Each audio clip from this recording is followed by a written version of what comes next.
తెలంగాణ స్థానిక సంస్థల ఎన్నికలు సమీపిస్తున్న వేళ బీసీ రిజర్వేషన్లు మళ్లీ చర్చలోకి వచ్చాయి.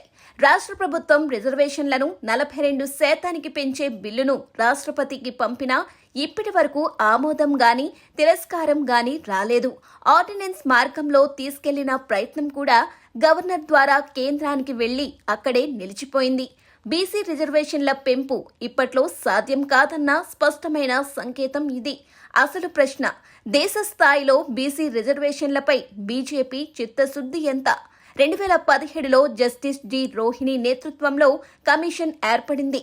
3 నెలల్లో నివేదిక ఇవ్వాలని నిర్ణయించినా 6 సంవత్సరాలు పట్టింది. 2023 జులైలో రాష్ట్రపతికి నివేదిక సమర్పించారు. కానీ అప్పటి నుంచి ఇప్పటి వరకు నివేదిక గోడౌన్లోనే ఉంది. కేంద్ర సామాజిక న్యాయ శాఖ కూడా మాకు నివేదిక అందలేదు అని 2025లో పార్లమెంట్లో ప్రకటించింది.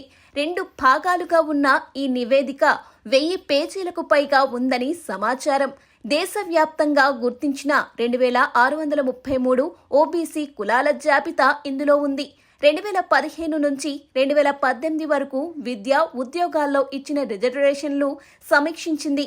ఇక ఫలితాలు ఆశ్చర్యకరంగా ఉన్నాయి. కేవలం 10 కులాలే మొత్తం అవకాశాల్లో 25% అందిపుచ్చుకున్నాయి. మరో 983 కులాలకు మాత్రం ఎలాంటి లబ్ధి దక్కలేదు. సో రిజర్వేషన్లు ఉన్నా వాటి లాభం అందరికీ సమానంగా చేరడం లేదని స్పష్టమైంది.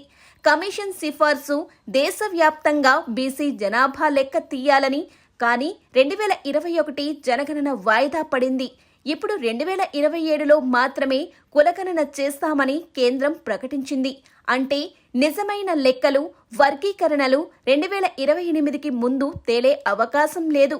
ఇంతలో రాజకీయాలు మళ్లీ మొదలయ్యాయి. బీజేపీ నేతలు ఎలాగో జనగణనలో కుల వివరాలు వస్తాయి, అప్పటి వరకు వేచి చూద్దాం అంటున్నారు.